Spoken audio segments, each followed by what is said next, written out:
Hello everyone, and let's talk about the recent Galactic Command live stream. Okay, they took a look at Dark versus Light, and they took a look at the gearing process in 5.0, which is Galactic Command. Okay, if you don't know what that is, you can check out the previous video on it. I was quite positive about it. I have seen the community reactions. It's been mostly negative, but then every single change that's been made to this game has been negative. I remember 1.2, even back they introduced Legacy. It's like, oh no, I'm gonna be forced to play all. It's like, no, you're not gonna be forced to do anything. It's like they tell you in WoW, oh, you're forced to do dungeons. No, you're not forced to do anything. You're not being forced to play the game. So a lot of people complained about that. I was accepting of it. I was prepared to accept it. I mean, I was okay with it. I mean, I like the idea. I mean, I've spent the last 2 expansions with a main character that has nothing to do. There's literally no point. You log in your main for a raid. You maybe log in once a month to do the chapter. And that was it. There was no reason to do heroics because you could just you got so many DMCs from doing raiding that you were fine for credits. Just sell the DMCs on the GTN and that was you were good to go. You just made credits and you could generate credits for the cartel market anyway. Just sell stuff, sell hyper crates, sell cartel packs on the GTN to make money. So there was no reason to log in. There was no reason to do flashpoints. There was no reason to do any of the heroics. There was no reason to do, well, you did chapters for the story. But at least now you get a reason to do it, which is nice. You know, you can go in and do some flashpoints. The other big advantage of this system is if you're in a raiding guild, and, you know, as happens in raiding guilds, some nights, some people just don't turn up. Okay, say you get 6 out of 8 turning up. Okay, you can't do hard mode. However, those people who do turn up, you could do story mode with those 6 people. And you could still get some gear out of it at least. So there is that advantage, or you could even do some flashpoints. And, oh, sorry. Still get gear out of that. You can still get gear that way. So, you know, it's not too bad in that sense. Or you could do the Uprising, the brand new Uprising, which they will be talking about in a few, I think it's next week, it's October 27th, they'll be talking about the Uprising. So we'll get to find out a bit more about them shortly. So what they've said is the goal was to make gearing simple. Okay, they said that there were too many currencies. The currencies were pointless, to be honest with you. The simple way of gearing was just do story mode ops. Right, that was the simplest method of gearing. They did have a lot of currencies. Of course, you had the data crystals, you had the Eternal Championship tokens as well.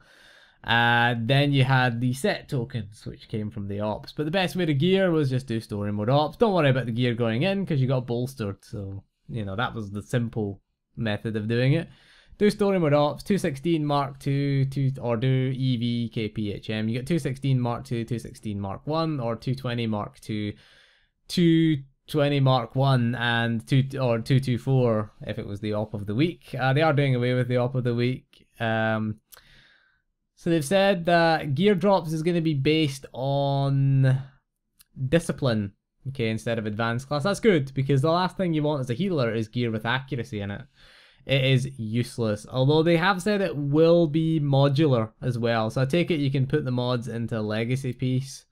So that's good. They're keeping the modular system, which is decent, you know, because sometimes you'll get a piece of gear and you're like, the enhancement sucks, but the mod and the armoring's an upgrade.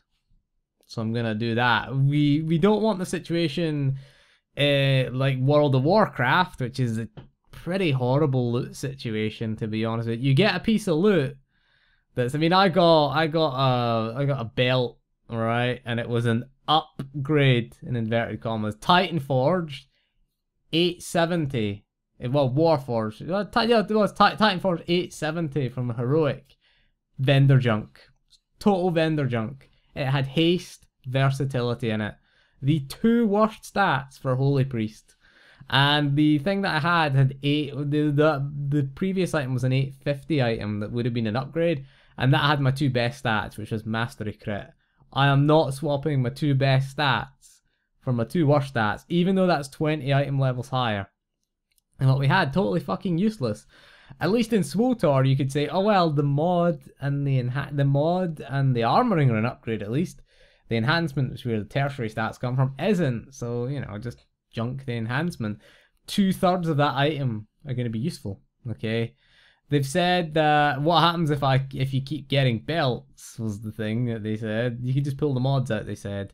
Pull the armorings out with the set bonus as well. But again, you can only, I guess it'll be locked to the waist slot, I'm guessing.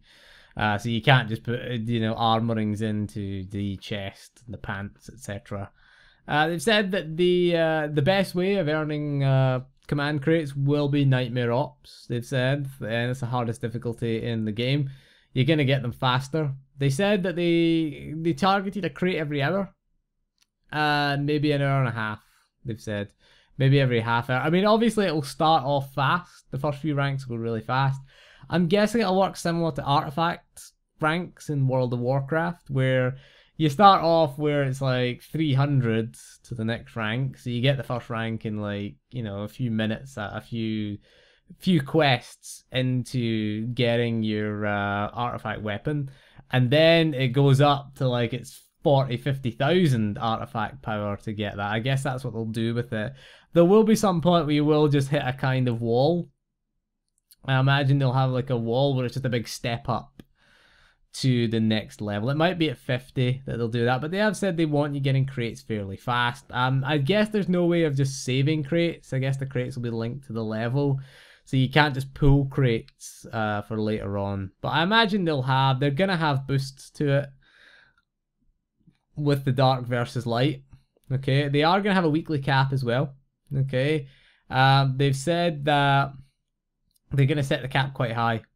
So they don't want people just exploiting it. So you can't just go into every Nightmare Op. I guess if you did every Nightmare Op, it'd probably be the cap. I'm guessing if you just cleared every Nightmare Op, then you'd probably hit the cap. Although if you clear every Nightmare Op, do you really need the gear? If you're clearing Nightmare, do you need the gear for Nightmare? Probably not, really. But what they are going to do is give you a boost. Okay. So they will give you a little boost if the dark or light side wins. If when it hits dark 5 or light 5, they're going to be a victory state. Okay, it's going to last for an hour. I thought it would last for a week. To be honest, I thought it was going to be like if you got dark 5, it would start the next week. It's going to be several times a day, apparently. They've said every 15 minutes or every half hour is what they've said. You know, it's like, that's a bit yo-yo-y. So it's going to be a victory state for an hour. Both sides are going to get stuff. Of course, if the light side wins, the dark side, you're going to get a boost to dark side points for the server. Okay, so it's going to be your personal alignments. If you're light side and the light side wins, then you'll get access to all the rewards. You get access to a vendor. You will get the vendors, and you're going to get a vendor with cosmetic items. You're going to get a boost to your XP. You're going to get a boost to your XP. So the light side rewards are going to be access to a light side vendor, includes exclusive mounts and pets. So I guess there'll be an armor set as well. It says on more. There's going to be a bonus to all command experience earned, so every light side player on the server will get a bonus. You can earn light side tokens each time we gain a command rank. Okay, they don't need to have one, but they just need to be winning, is what they've said. Dark side. If the dark side reward, if you're defeated on the dark side, you'll get a bonus to all dark side games. Dark side points gained, should we say. There's going to be a highlighted activity in the command, so if you play that, you're going to get even larger alignment bonus. There's also, if you have if the light side wins, there's going to be light side bosses around the galaxy. I'm guessing that'll be commanders.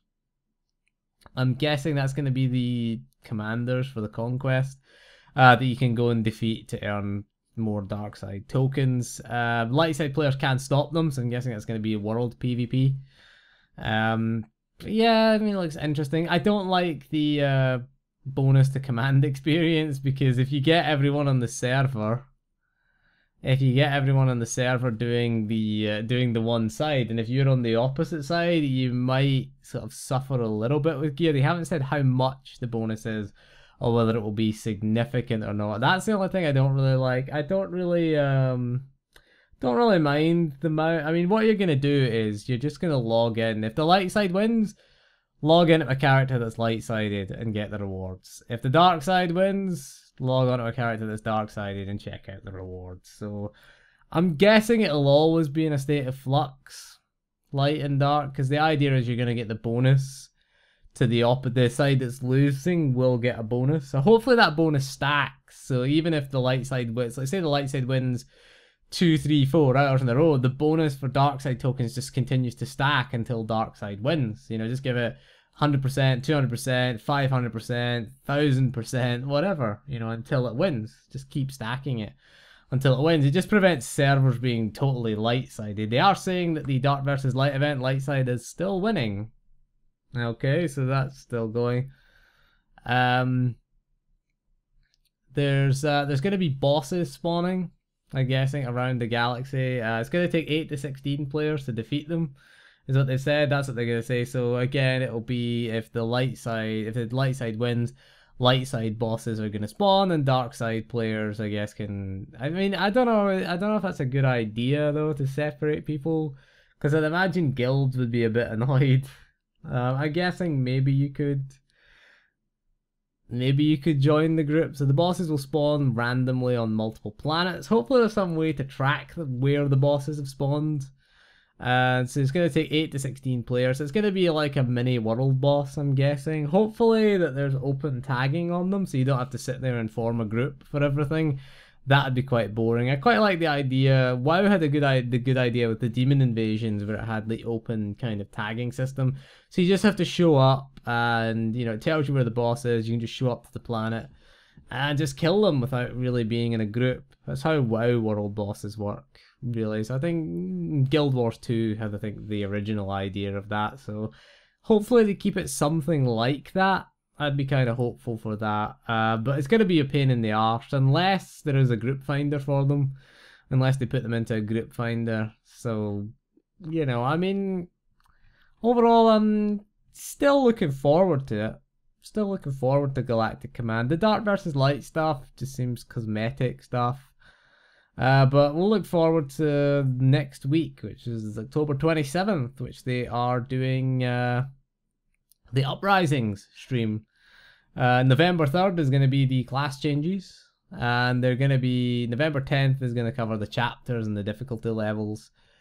November 17th is going to be the new planets and story insights. Good stuff. And November 24th is going to be the Kotet wrap up. Okay, they said the date will change because the 24th, well, it'll be the 23rd.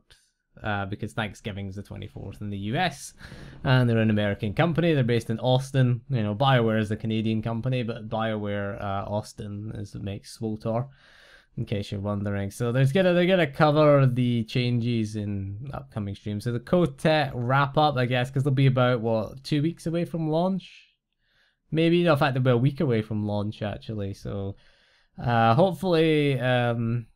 Hopefully we get. I'm looking forward to the uprisings. I want to see what they are. Hopefully they'll show us an uprising, maybe. You know, show us what they are, and hopefully we can get a taste for what they are, because they are going to be the big end game content in 5.0. Or the big new end game content, should we say, in 5.0. I imagine they'll give you quite a lot of command XP, because they'll want you to take part in them, okay? Because the new thing, you know, if they give you less than flashpoints, then no one's gonna do them. Everyone's gonna do flashpoints. So I'm guessing that uprisings will be a decent method of acquiring gear in 5.0. But anyway, that is all for this video. So thank you for joining me. We'll see you again soon, and goodbye.